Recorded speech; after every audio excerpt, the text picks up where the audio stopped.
Jy is ingeskakel op Oasis FM, die radiostasie wat lewende water bring.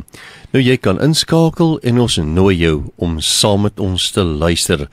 My naam is Gabriel van Eden, ek is jou gasheer en ons program se naam is Eer aan God. Vandag in hierdie program gaan ons kies om alle lof en alle eer aan ons Here te bring. So wat hier gaan gebeur, sal tot eer van die koninkryk wees. Saam met my in die ateljee is Sas Swart en ons gaan lekker saam kuier.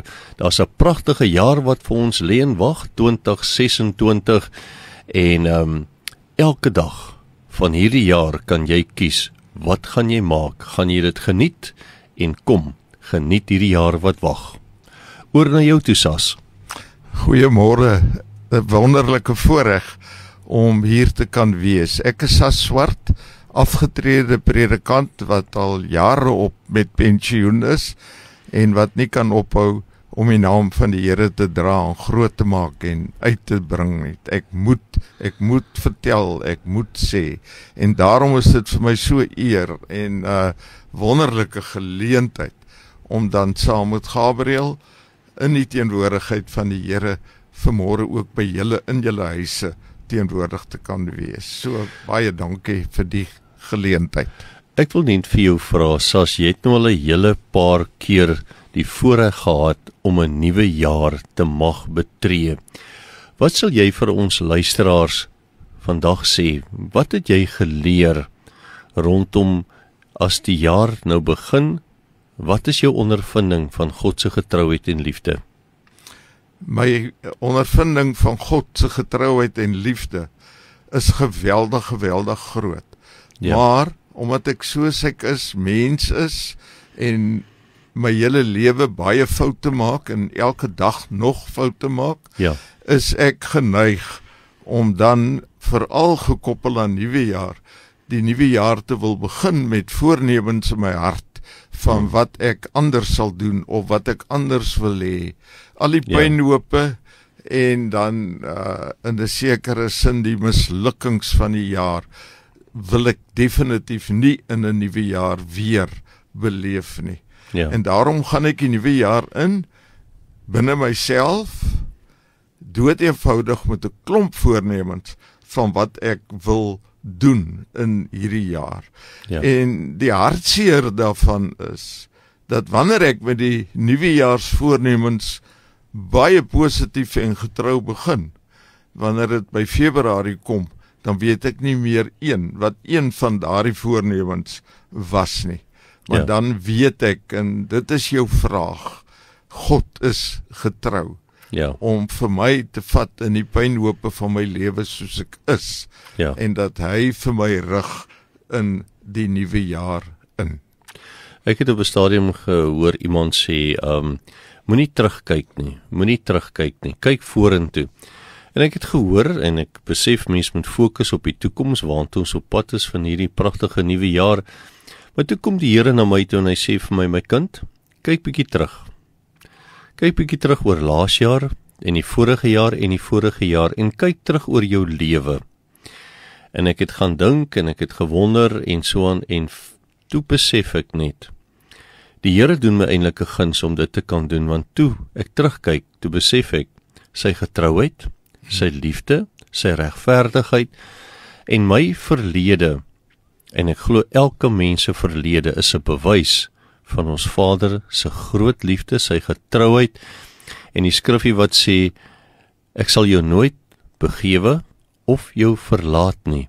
Nou gaan kyk terug op jou lewe, hier aan die begin van hierdie nuwe jaar, gaan kyk terug op jou lewe en jy sal besef, die Here was nog altyd daar.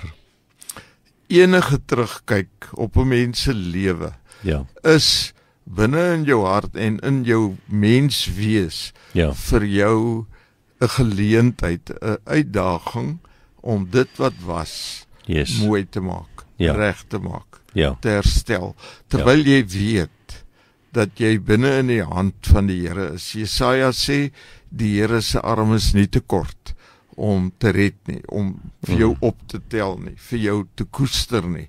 En dit is vir my 'n geweldige troos. Ja. Hoe die Here getrou is en dat hy juis optel en dat op hierdie stadium van my lewe al redelik bejaard, dat die Here nog altyd vir my 'n mooi glimlag en 'n oop hart en baie liefde gee, waarmee ek regtig my hele lewe wil deel met mense. So 'n groot voorreg in die naam van die Here. Niks uit myself uit nie, net God se getrouheid. Ja. Ek wil ook ek praat eintlik met myself om hierdie jaar in te gaan met 'n glimlag. Want wanneer Jesus in ons hart woon, dan glimlag ons vanuit 'n Jesus hart. En dis sekerlik een van die mooiste geskenke wat jy hierdie jaar vir mense kan gee. Ek dink terug aan die COVID-tyd en waar ons die maskers gedra het. En die realiteit vir my was om te besef, ons glimlag is nie sigbaar nie. Ek het een keer by 'n betaalpunt gekom by 'n kruidenierswinkel en ek het na die dame agter die til gekyk of die toonbank en ek kon nie haar glimlag sien nie want sy het 'n masker opgehad, maar toe ek in haar oë kyk, toe sien ek haar oogies glimlag. So, ek wil vir jou aanmoedig en sê, gaan hierdie jaar in met 'n glimlag en die enigste manier hoe ons glimlag in stand kan hou, is om die liefde van die Here in ons harte te hê en vanuit daai Jesus hart te glimlag.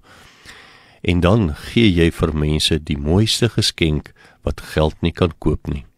Wat 'n ongelooflike gedagte.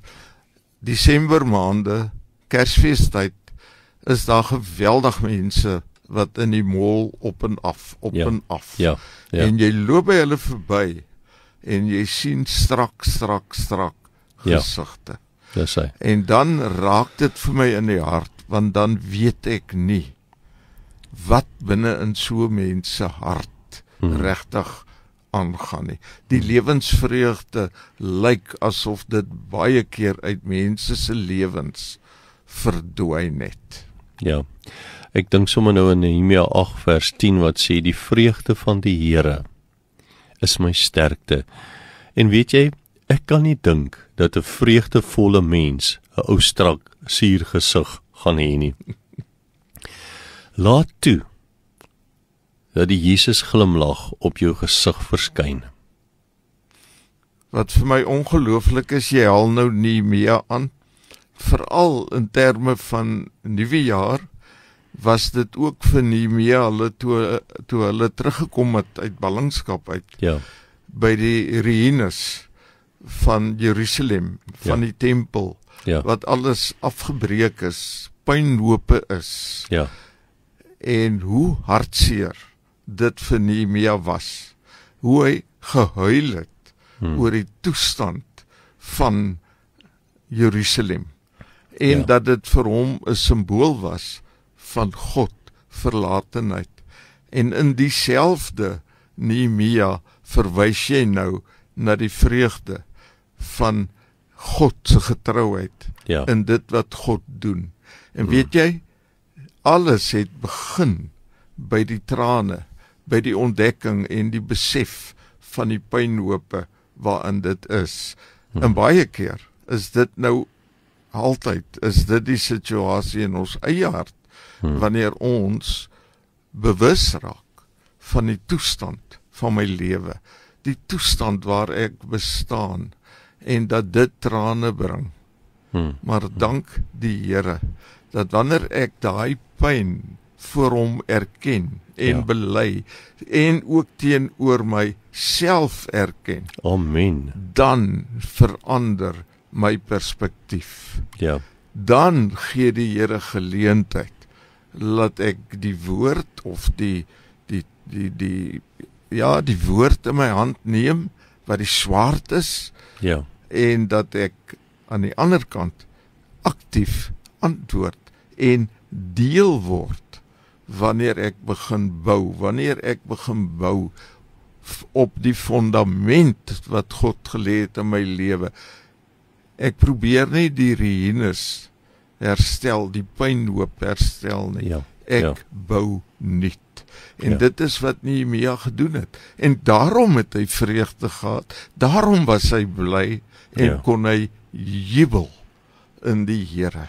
Ja, vir my, die mooi Afrikaanse woord vir attitude is 'n hartsingesteldheid, 'n positiewe houding.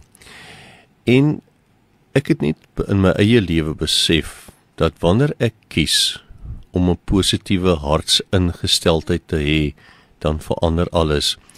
En weet jy wat? Nie net vir my nie, maar wanneer ek 'n positiewe hartsingesteldheid het, beïnvloed dit die mense rondom my, die mense naaste aan my en die mense met wie ek elke dag te doen het. So, die wêreld is nie lus vir 'n ou suurknol en 'n ou suurbek en 'n ou lang gesig mens nie. Daarom, verloor jou lang gesig en sit 'n glimlag op jou gesig. So kan jy nie net jou eie lewe verander nie, maar andersin. Wanneer ons sê, kyk, alles het nuut geword, al die ou dinge, die lang gesig, die pergesig storie is verby, alles het nuut geword, gaan leef jou nuwe mens. En ek onthou, ek het net op 'n stadium besef, die Here red ons nie, net om die hel te mis en in die hemel te beland nie. Hy red ons om daagliks 'n verskil in iemand anders se lewe te maak. Daai teksgedeelte wat jy nou in Korintiërs aangehaal het, net die volgende vers sê, dit is alles die werk van God. Amen. As jy Filippense 4 gaan lees, dan sê hy in die 4de vers, verbly jou in die Here, ek herhaal, verbly jou. Ja. En die 5de versie begin, die Here is naby. Ja. Hy is die hart van die vonkel in jou oog. Ja. En sonder dit kan jy regtig nie uit jouself uit daai blydskap hê nie. God gee daai blydskap. Ek het dierbare vriende, Maureen en Hoefli Joubert, wat met 'n sending uitreik jare terug Bulgarië toe is. En hulle het 'n geleentheid gehad, 'n afdag vir hulle, om 'n bietjie winkeltjies te gaan kyk en rond te loop in Sofia, wat die hoofstad van Bulgarië is. En toe stap hulle by 'n winkel in waar 'n ou besig is om die winkel nuut te maak, oor te maak, rakke te bou, en hulle het net ingeloop en hulle het uitgeloop. En toe hardloop die ou agter hulle aan. Toe sê hy vir hulle, julle het iets in julle oë, wat ek ook wil hê. Prys die Here. Is dit nie, 'n mens kan dit is gelooflik nie, ongelooflik nie, gelooflik, want wat hulle gesien het, was Jesus. Terwyl daai man met 'n huweliksprobleem gesit het, en sy lewe eintlik 'n pynhoop was, en toe kon hulle hom lei na Jesus toe. Dit is so 'n groot voorreg, doodgewoon op sig, waar die glans, die heerlikheid van God duidelik sigbaar word binne in ons lewe. Ek dink elkeen van ons as verteenwoordiger van ons magtige Hemelvader het 'n keuse om te maak en te sê, wat is my verwagting? Want met 'n positiewe verwagting in jou hart, kan hierdie nuwe jaar vir jou 'n positiewe jaar wees. Maar aan die linkerkant of aan die verkeerde kant is die ou vyand, wat in ons harte 'n negatiewe verwagting wil skep. En glo my vry, ek het nou al 1 of 2 mense te doen gehad in my lewe, alles loop verkeerd in hulle lewe. Daar is nie 'n ding van 'n enige soort positief nie, maar toe ontdek ek, hierdie man, hierdie vrou, het 'n geweldige negatiewe verwagting. En nou hier is die ander geheim, die negativiteit in jou hart wat jy uitspreek. Ag nee wat, ek sien nie kans vir hierdie jaar nie, laas jaar was 'n gemors, hierdie gaan net 'n groter disaster wees. Dan kry jy, want dit wat jy spreek, die krag van ons woorde, kan of bouend, opbouend wees, of afbreekend. En dis hoekom die Here vir ons hierdie voorreg gegee het, om ons tong te mag gebruik, maar hier aan ons linkerkant sit die ou duiwel, ek praat sommer van hom as die varkie met die vurkie, hy's reg om ons te beïnvloed vanuit die geesteswêreld sodat ons negatiewe goed kan praat en dan ontstaan dit, want lewe en dood is in die mag van die tong. Weet jy, enige mens wat bly vaskyk Ja, aan die pynhope van die verlede, yes. het altyd 'n negatiewe, depressiewe kyk na die wêreld. Ja. Selfs ook in hulle verhouding met die Here. En daarom moet ons perspektief verander, weg van pynhope af, gefokus op die lewende God, wat vir jou liefhet en wat met alles in sy vermoë Jesus op die altaar aan die kruis alles wil gee, sodat jy kan vreugde hê in jou lewe, vrede hê wat 'n verstand nie kan verklaar nie. Ja. 'n vreugde wat sigbaar is in alles. As jou lewensperspektief verskuif na God toe, dan verander dinge in jou lewe. En jy kan niks daaraan doen nie, dis 'n werklikheid, dit is die werk van God. Die liefde van Jesus dring my, dwing my, hoe jy dit wil vertaal, om daardie liefde te leef, uit te deel, waar te maak in almal rondom my se lewe. Ja, dit bly vir my een van die lekker dinge in die lewe. Daar is mense, daar's vriende wat jy kan nie wag om weer by hulle te kom kuier nie, want as jy 'n kuiertjie daar by hulle gehad het, al het jy net 'n koffie gaan saam drink, jy voel 'n ander mens as jy daar wegstap, jy's positief, jy's geïnspireer, gemotiveer. Maar dan aan die ander kant is daar ook mense wat jy soms sien aankom en dink jy, ai, wat nou weer vandag? Ja. Hier kom 'n moeilikheidjie, en wat nou?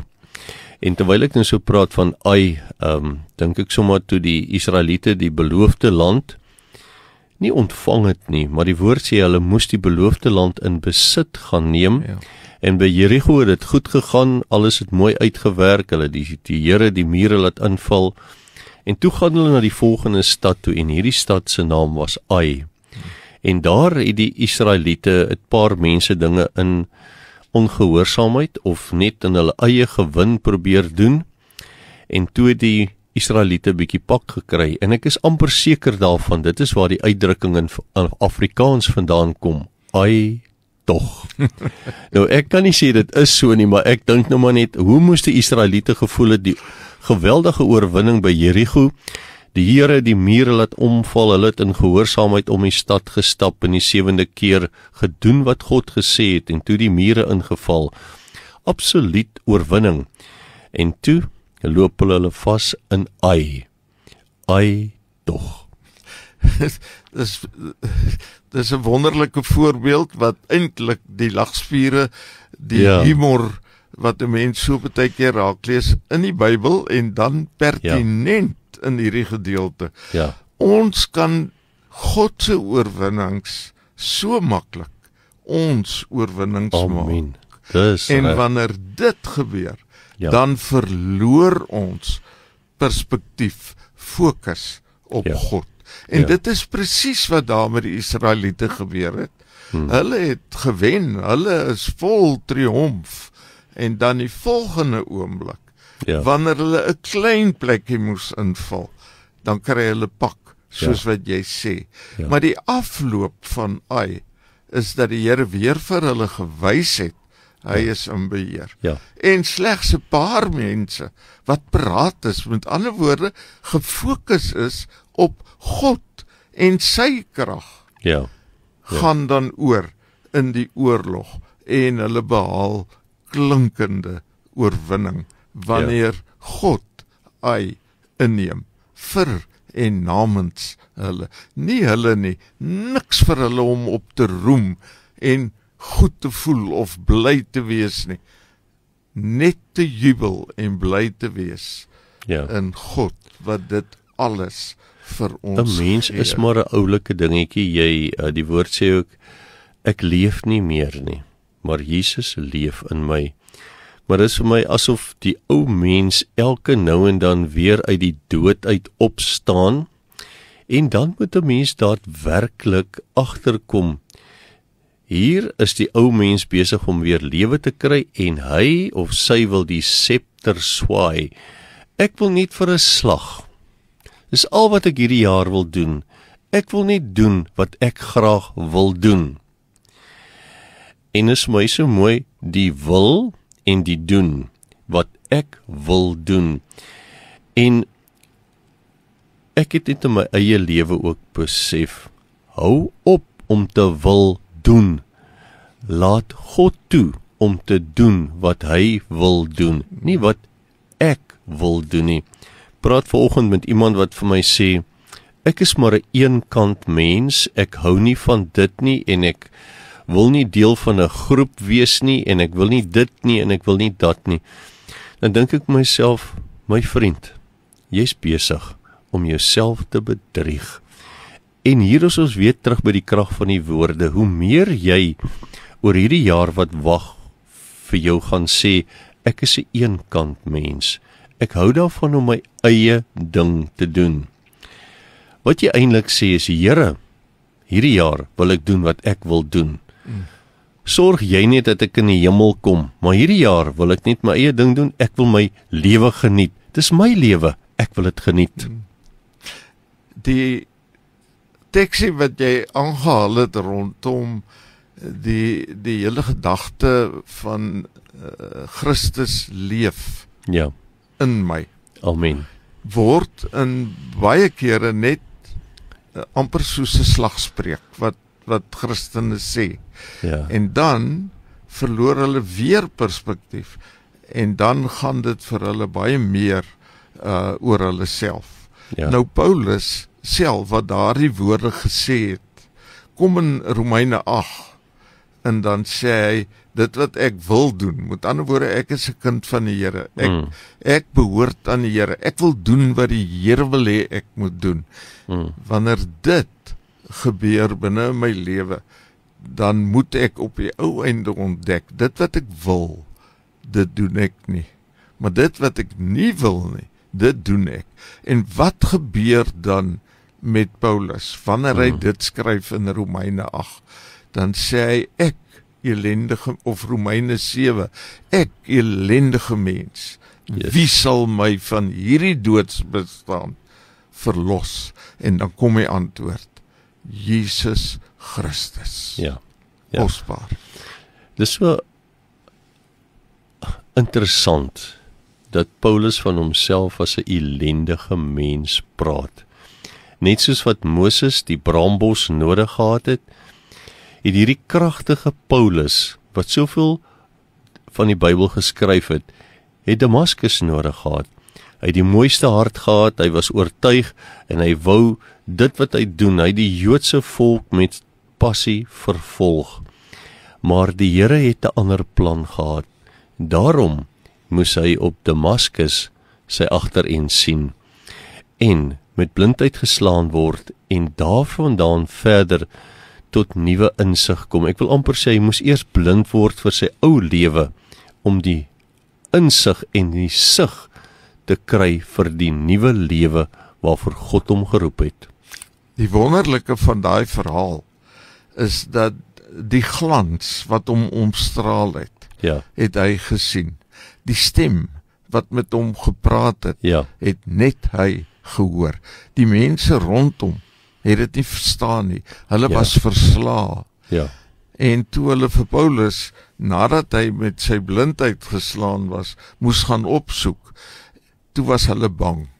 En het hulle gesê, Here, maar dis die man wat altyd besig is om te vervolg. hier is sy reputasie. Dis sy reputasie. Ja, Maar die Here het vir hom nuut gemaak, oorgemaak, nuwejaarsvoorneme gegee by uitstek, sodat die glans wat sy lewe omstraal het, sy ontmoeting met God, alles oorheers het en verander het in sy lewe, sodat sy hele lewe verder getuig het van die wonder en die glans en die heerlikheid van God, en dat hy juis die man is wat op die ou einde sê, in myself kan ek nie roem nie, ek roem in my swakheid, ek roem in God wat my nuut maak.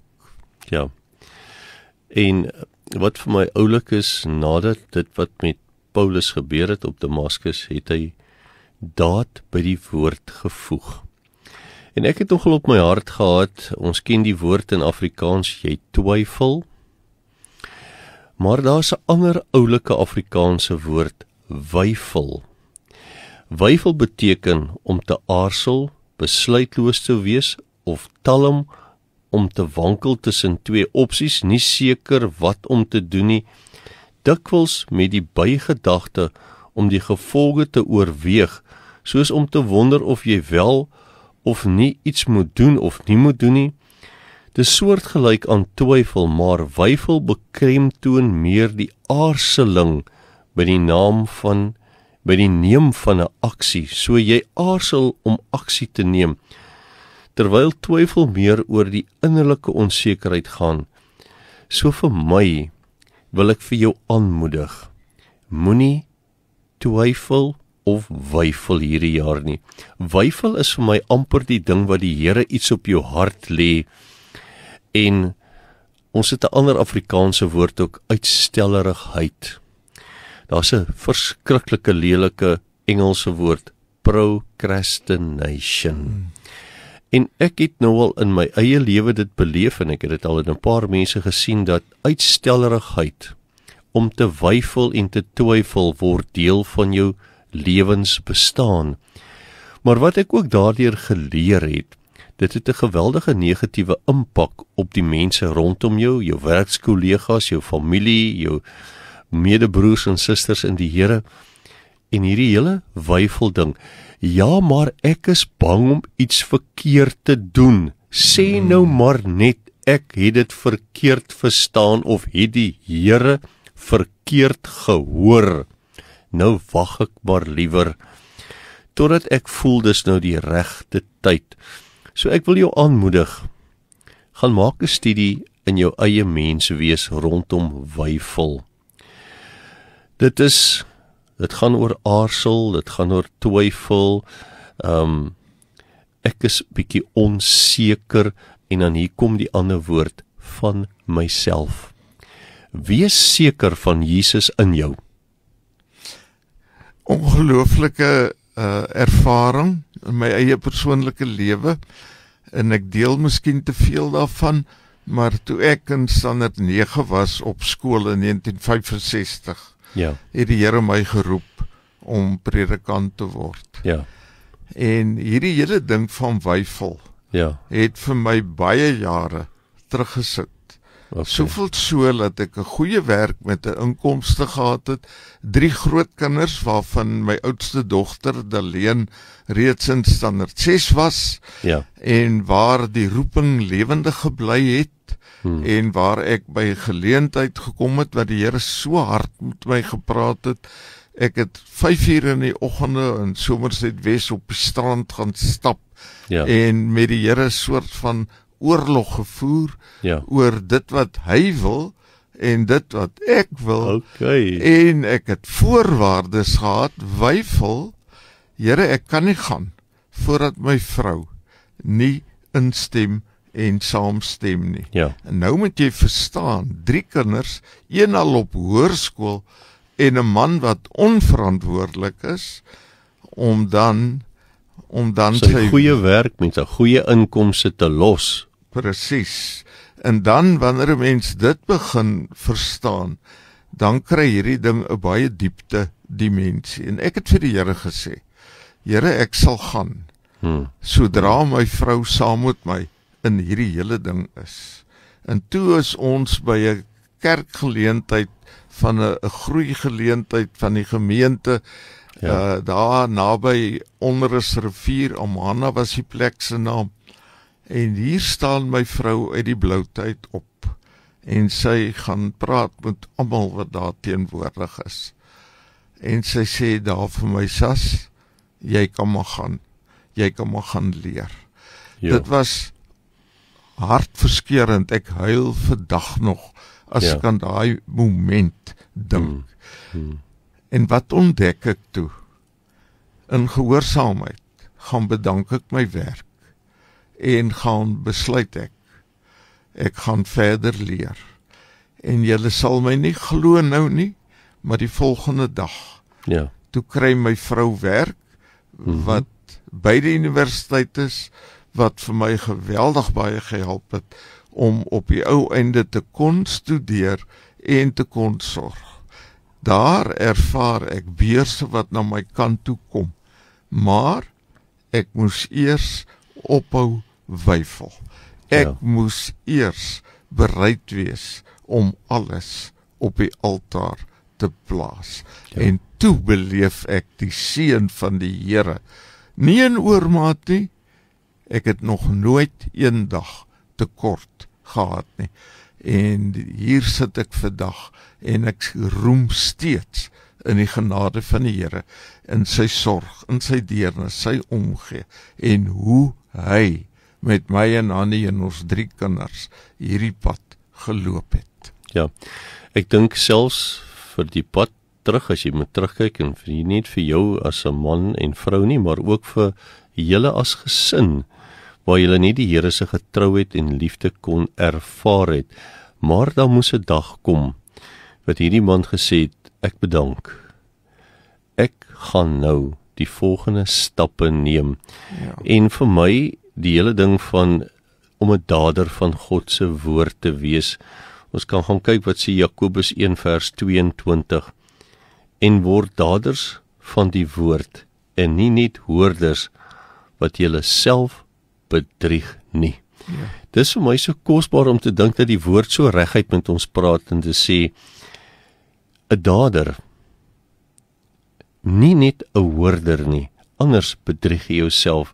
En dis hoekom daai uitstellerigheid, of die procrastination, dit word later 'n lewenstyl, dat jy sê, ek sal maar môre weer daaroor dink en daaroor besluit. Môre, nee, gee my nog 'n bietjie kans, en so bou jy al meer, en jy laat druk in jou lewe toe, deur nie die daad by die woord te voeg nie, want dit gaan nie hier oor hoor nie, dit gaan, watter tree neem ek in geloof, en dan is dit vir my nog steeds maar kosbaar, ek het dit besef, gehoorsaamheid maak baie selde sin, maar die impak wat gehoorsaamheid het, nie net op jou eie gesin nie, maar ook die mense rondom jou, en as jy nou as predikant kan terugkyk oor die jare wat jy aktief in bediening betrokke was, as 'n dominee, dan kan jy sekerlik terugdink aan wat het dit vir mense beteken, toe hierdie man die belaglike keuse gemaak het om sy goeie werk te los, om 'n student te word.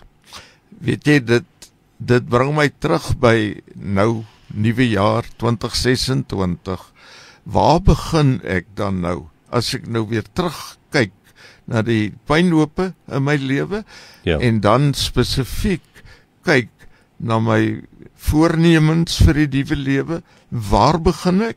Net by een plek, by God. Ek lees in die Bybel, ook van Nehemia, hulle eerste ding wat hulle gedoen het, was om 'n altaar te bou.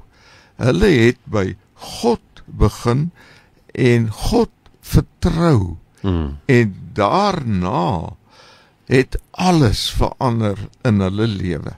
En so kan 2026 juis die Damaskuspad in my lewe word, waar alles in my lewe verander, doeteenvoudig, omdat ek teruggryp na God, wat die belangrikste persoon in my lewe is, en wat vir my vashou, koester, liefhet, rig, en wat my hele lewe neem, sodat ek kan bou en vorentoe gaan binne in 2026 met baie vrede, God gegewe vrede en 'n lekkerte om te kan lewe. Ja. Terwyl jy so praat, dink ek net aan die manier hoe ons tyd hanteer. Hoe ons die tyd uitkoop, watter effek het dit op die mense rondom ons en hoe help dit ons om die koninkryk van God meer akkuraat te mag verteenwoordig? As ek nou terugdink aan 2025, dis vir my, ons gaan Julie, Augustus, September, Oktober, November, ek weet nie wat van hom geword het nie, maar toe is dit Desember. Dis vir my asof as ons hier by September kom, dat die tempo na die einde van die jaar neem geweldig toe en iemand sê nou eendag vir my, man, November in my lewe was 'n missing case. Dis asof dit net nooit gekom het. Toe ek my kom kry, toe moet ek begin rondhardloop vir Kersgeskenke en dit is nou 'n belangrike ding. So onthou, die tyd loop uit. Koop die tyd uit. Efesiërs 5 vers 16 en koop die tyd uit omdat die dae boos is. En ek dink nie dit gaan hier oor die boosheid in die dae nie. Dit gaan vir my oor neem daadwerklik stappe. Ja. Die Engels sê take action. Begin beweeg. Ja. Want daar's vir my niks so hartseer dat 'n kind van God van die mooiste bedoelings kan praat, selfs met 'n traan in die oog, en dan nooit daardie stap in gehoorsaamheid neem nie. En weet jy, as ek dink nou die dag aan gehoorsaamheid. Gehoorsaamheid word gebaseer op 'n liefdes-intieme verhouding met ons Hemelvader, as gevolg van jou verhouding met jou Vader, kan jy gehoorsaam wees. Ja. Maar gehoorsaamheid bloot as 'n aksie, dis hoekom wanneer Vader ons red hy ons in 'n verhouding met hom, en vanuit hierdie persoonlike intieme verhouding, gaan ons kan ons gehoorsaam wees, want ek is lief vir hom. Ek kan niks anders doen as ek nie by hom is nie.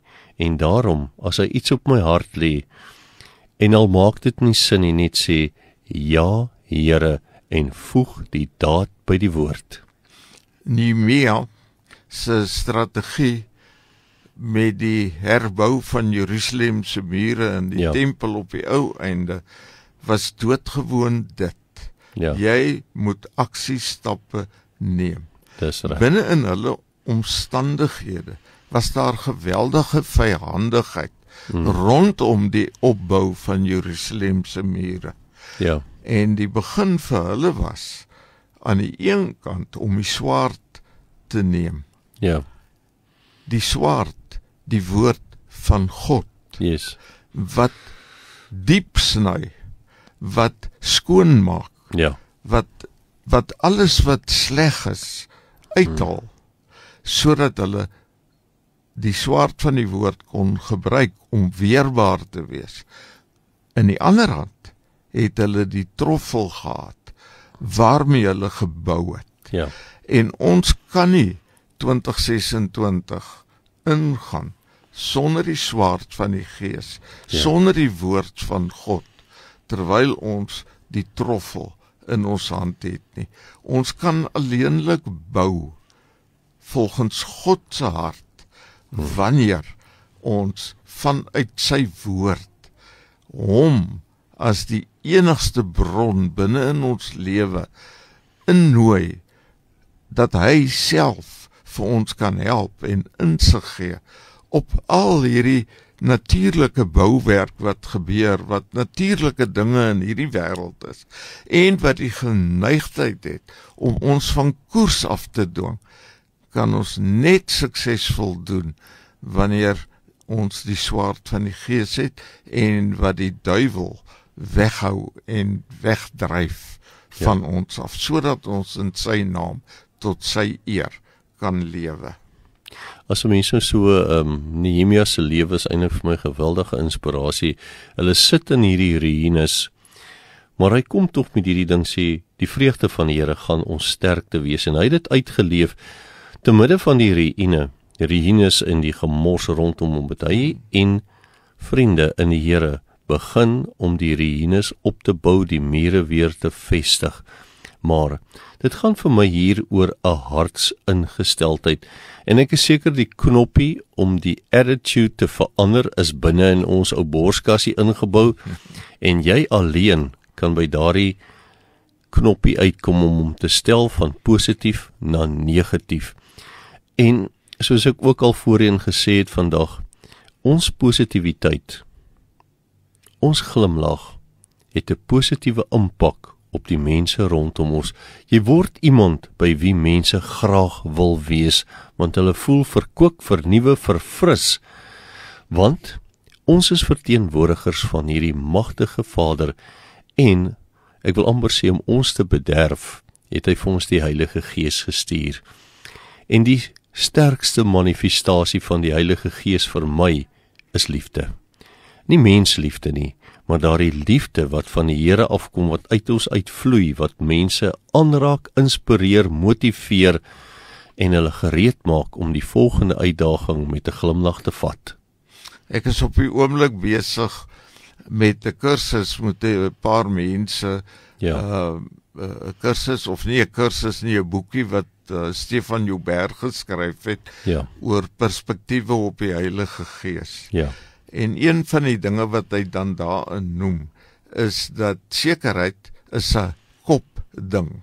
Jy moet perspektief kry en met jou kop besluit om die stappe te neem, en dan sak dit na jou hart toe, en daai liefde van die Gees binne in jou hart beïnvloed dan dit hoe jy na buitentoe gee.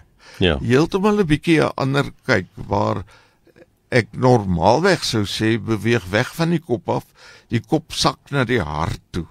Nou die Gees is in die hart, hy interpreteer die kop en wys vir ons, volgens Jesaja, die pad, stap hier langs. Ek het hier nota gemaak, om die wil van die Here te doen kos ook tyd. Die Bybel gee riglyne oor hoe ons tyd moet gebruik. Ons moet met God oor ons tydsbesteding gesels en by hom hoor hoe ons tyd met wysheid kan bestee. Hy weet wat die beste vir elkeen van ons is vir 'n bepaalde situasie of tyd in ons lewe. Ons kry gemiddeld 70 of dalk 80 jaar tyd op aarde, soms langer, soms korter. Ons moet leer om die tyd uit te koop met wyse en met wysheid te benut. Dit help nie, jy koop die tyd, maar jy benut dit nie. Ons het net een lewe om Christus se opdragte uit te voer en sy liefde uit te leef daar waar ons woon, werk en speel. Jesus gee ons 'n afgemete tydsduur daarvoor. Die besluit om die tyd reg te benut lê in ons hande. Wat vir my mooi is van hierdie laaste stukkie wat ek nou gelees het, dat ons gaan tyd benut, maar dit lê in ons hande. Die benutting van tyd lê in aksie. Jy kan nie net die tyd uitkoop nie, maar benut dit, want dit lê in jou hande. Gaan jy doen waarvoor die Here vir jou tyd gee, of gaan jy net sit? Want om te sit, neem ook tyd. Die Griekse woorde is carpe diem. Gryp die dag. En dis kosbaar. Gryp die dag, raak besig, begin bou. Bou tot eer van God. En jy gaan die wonderlikste nuwe lewe, nuwe tempel, nuwe Jerusalem met sy eie glorie bou op die fondasie wat God self gelê het. Ek dink baie keer die woord sê vir ons, bekeer jou. Toe besef ek, die Here wys eendag, bekeer beteken om die manier hoe jy dink, jou denkproses te vernuwe, en dan kom dit ook, ontvang met sagmoedigheid die ingeplante woord van God, wat die vermoë het om jou siel te red. En ek dink baie keer, veral as ons 'n bietjie van 'n gebrokenheid in ons lewens het, is ons nie regtig bereid om met sagmoedigheid die ingeplante woord van God te ontvang nie. En ek het net besef, ons grootste gebrokenheid lê in ons sielsdimensie, ons denke, ons emosie en ons wil. Want die woord gaan jou sielsdimensie vernuwe deur die ingeplante woord. Die Engels sê, receive with meekness the ingrafted word of God, which is able to save your soul. 'n Baie mooi beeld in Matteus by die bergrede gaan spesifiek dan daaroor dat Jesus sê, my las is lig. Amen. En baie mense weet nie regtig, en ek self sukkel baie keer om die diepgang daarvan vir my ten volle te kan vasmaak.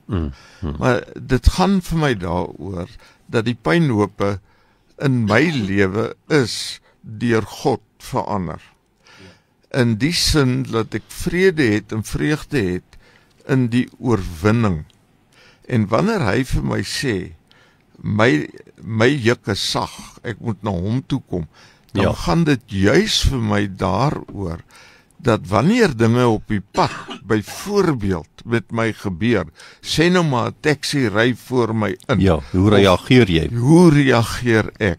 Ja. En dan, wanneer ek reageer vanuit daai sagmoedigheid uit, Ja. dan sal ek nie optree soos wat ek al in my lewe gedoen het, om uit te spring en sommer handgemeen te wil raak oor dit wat gebeur het nie. Dan verander dit jou hele perspektief op jou lewe.